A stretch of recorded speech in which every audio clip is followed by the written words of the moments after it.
कैसे हैं? उम्मीद करता हूँ ठीक ठाक होंगे। जैसे कि आज एक बिल्कुल इम्पॉर्टेंट टॉपिक लेके, एक इम्पॉर्टेंट डिजीज़ लेके हाजिर हुआ हूँ। Most important emergency cardiac emergency है। और सुनते ही जो है ना एक जो है खौफ सा जो है बॉडी में आ जाता है। तो फ्रेंड्स, आज का जो डिज़ीज़ है वो है हार्ट अटैक या दिल का दौरा, या जो है हम मेडिकल लैंग्वेज में मायोकार्डियल इन्फार्क्शन कहते हैं।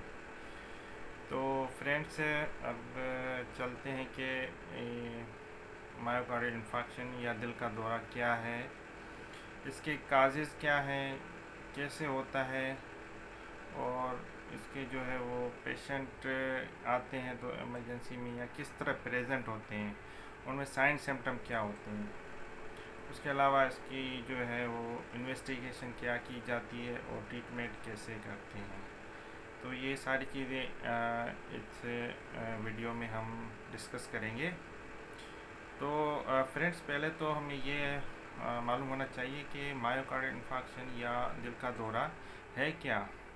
अब जैसे आप सब लोगों को पता है कि हमारा जो हार्ट है वो ब्लड सप्लाई है, जो उसमें क्या होता है कि आर्टरीज़ हैं, कॉरोनरी आर्टरी जिसको कहते हैं। तो अब क्या होता है कि मायोकार्डियल इन्फार्क्शन या हार्ट अटैक में कोई कोलेस्ट्रॉल का पल्क वगैरह जो आर्टरीज़ है उसमें जाके उसको ब्लॉक कर देता है। तो लाजमी है, ब्लॉक हो गई तो ब्लड सप्लाई हार्ट की तरफ नहीं जाएगी या किसी एरिया हार्ट का जो है उसमें नहीं जाएगा। तो वहाँ पे क्या होता है कि इस्कीमिया या हम इन्फार्क्शन उसको कहते हैं, क्योंकि वहाँ पे ब्लड नहीं जा रहा तो वो जो पोर्शन हार्ट का जो है वो इस्कीमिक हो जाता है। तो ये समझे कि मायोकार्डियल इन्फार्क्शन या इस्कीमिया हुआ है वहाँ पे।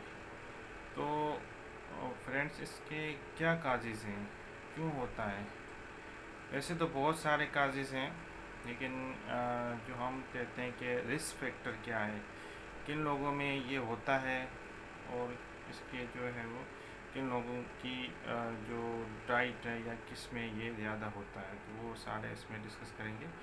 तो फ्रेंड्स, जो पेशेंट डायबिटिक हो, शुगर के हों, जिनका ब्लड प्रेशर हाई रहता है, या जो कोलेस्ट्रॉल जिनका बहुत हाई है, ये तीन इम्पॉर्टेंट चीज़ें हैं। इन पेशेंट में चांसेस होते हैं मायोकार्डियल इन्फार्क्शन, दिल के दौरे के। और भी बहुत सारे काजेज़ हैं, जैसे स्ट्रेस में रहता है कोई, या जो है लेक ऑफ एक्सरसाइज है, या कभी कभी ऐसे भी होता है कि हेरिडिटरी भी है ना, ख़ानदान में जो बरसों से चला आ रहा है, तो वह उसमें भी ये चांसेस होते हैं। या सेडेंट्री लाइफ स्टाइल जो होते हैं, तो उसमें ये बहुत कॉमन देखा गया है। तो फ्रेंड्स, पेशेंट जो है आपके पास कैसे प्रेजेंट होता है, बहुत टिपिकल प्रेजेंटेशन होती है इसकी। इमरजेंसी आपको बहुत कॉन्शियसली इसको डील करना होता है, क्योंकि थोड़ी सा भी मिस्टेक या जो है वो पेशेंट की डेथ हो सकती है ना, क्योंकि कार्डिक इमरजेंसी है और इसमें कुछ भी नहीं कहा जा सकता। तो पेशेंट जो प्रेजेंट होता है वो चेस्ट पेन से आता है। पेशेंट को चेस्ट पेन होगा, ठीक है। उसके बाद वो चेस्ट पेन जो है वो जो रेफर्ड होता है, मीन्स कि एक जगह से दूसरी जगह वो पेशेंट फील करता है पेन। फॉर एग्ज़ाम्पल, पेशेंट को chest left side chest pain हुआ, उसके बाद वो पेन जो है लेफ़्ट शोल्डर पे जा सकता है, नेक की तरफ जा सकता है, जा की तरफ भी जा सकता है, और कभी कभी बैक भी हो सकता है। तो फ्रेंड्स, कभी कभी एपिगैस्ट्रियम जो हमारा ये सेंटर का पोर्शन है वहाँ पर भी फील होता है ना। तो पेशेंट अगर आपके पास आता है इसी सिम्टम्स के साथ, पेन के साथ, तो आप उसको फर्स्ट ऑफ ऑल देखेंगे रिस्क फैक्टर है कोई, स्मोकर तो नहीं है, हाई ब्लड प्रेशर तो नहीं है, कोलेस्ट्रॉल बढ़ा हुआ तो नहीं है। तो ये जो है वो आपको उसी टाइम सोचना पड़ेगा कि मे बी मायोकार्डियल इन्फार्क्शन हो। तो पहला जो सिम्टम्स पेशेंट लेके आते हैं वो चेस्ट पेन है। उसके बाद डिस्निया, मीन्स कि शॉर्टनेस ऑफ ब्रेथ, सांस में तकलीफ, पेशेंट को पेन होगा, सांस में तकलीफ होगी, कभी कभी नाजिया हो सकता है। ये इम्पॉर्टेंट साइन सिम्टम्स हैं ना पेशेंट के। उसके अलावा जो है वो पेशेंट कभी कभी ड्राउजी होता है, कभी अनकॉन्शियस भी हो जाता है। यहाँ पर एक और चीज़ मैं बताता चलूँ कि डायबिटिक पेशेंट जो भी होते हैं उनको कभी कभी पेन नहीं होता, वो बिल्कुल साइलेंट जो होते हैं कि हाँ हो सकता है उसमें शॉर्टनेस ऑफ ब्रेथ हो, लेकिन पेन कभी कभी वो फील ही नहीं करते, उसमें वो सिर्फ स्वेटिंग से आते हैं या जैसे कि हम कहते हैं घबराहट, उससे आते हैं। फिर अगर ईसीजी की तो उसमें फिर मायोकार्डियल इन्फार्क्शन आ जाती है। तो ये कॉमन सिम्टम्स हैं चेस्ट पेन और सांस में तकलीफ़, शॉर्टनेस ऑफ ब्रेथ या नाजिया, ये तीन जो है वो कॉमन इसके सिम्टम। कभी कभी हेड एक भी हो सकता है पेशेंट को। तो ये सारे वो माइनर सिम्टम में आ जाते हैं ना। तो अब पेशेंट आपके पास आ गया, आपने उसको सस्पेक्ट भी कर लिया, ठीक है। अब इन्वेस्टिगेशन कौन सी करवाएंगे जो इमीडिएट आपकी हो जाए और आपके डायग्नोसिस भी हो जाए, क्योंकि पेशेंट ऐसे पेशेंट को इमीडिएटली हर चीज़ करनी होती है। तो फर्स्ट ऑफ ऑल जो है वो ईसीजी आपके पास अवेलेबल होगी, आप ईसीजी करवाएं इमीडिएटली। उसके बाद ईसीजी में फाइंडिंग्स क्या होती है वो भी बताऊंगा। पहले इन्वेस्टिगेशन डिस्कस कर लें। ईसीजी हो गई, कार्डिक एंजाइम्स हो गए, और जो इम्पॉर्टेंट है ट्रोपोनिन टी एंड आई, ये तो तीन चीज़ें इंपॉर्टेंट है आपकी उसी टाइम पेशेंट की करनी होगी। तो फ्रेंड्स ईसीजी में जो है मोस्टली एसटी एलिवेशन या टी वेव इन्वर्जन जो हम, या अगर थोड़ा सा पेशेंट लेट से पहुंचा है तो फिर क्यू वेव आ जाती हैं। उसके बाद जो है कार्डिक एंजाइम्स हैं, कार्डिक सीकेएमपी मोस्ट इम्पॉर्टेंट एंजाइम्स हैं, हार्ट इंजरी में रिलीज़ होता है लेकिन थोड़ा लेट से होता है।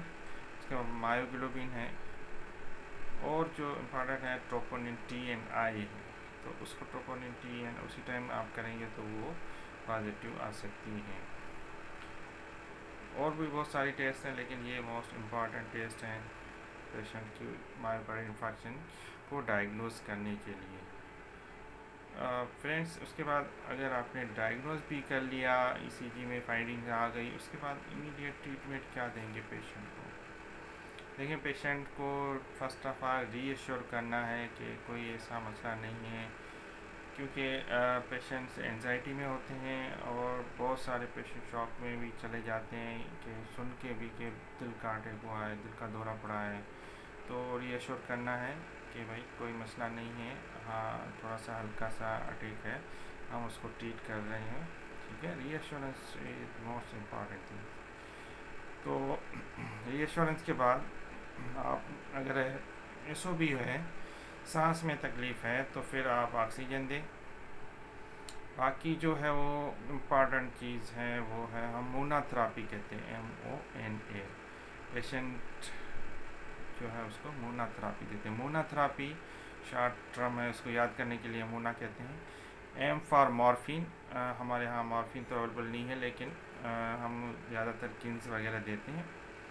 तो मॉर्फिन हो गया, फिर उसके बाद ऑक्सीजन, और फिर नाइट्रेट्स जो हम एंजीसिड के फॉर्म में आती है हमारे पास, और उसके बाद ए है एस्प्रिन। तो ये मोनाथेरेपी इम्पॉर्टेंट है पेशेंट को उसी टाइम प्रोवाइड करने के लिए। फिर आप जो है अगर देखते हैं कि आपके पास फैसिलिटीज़ हैं तो फिर आप जो है वो एंजियोग्राफी या एंजियोप्लास्टी बाद में ट्रीटमेंट का ऑप्शन है।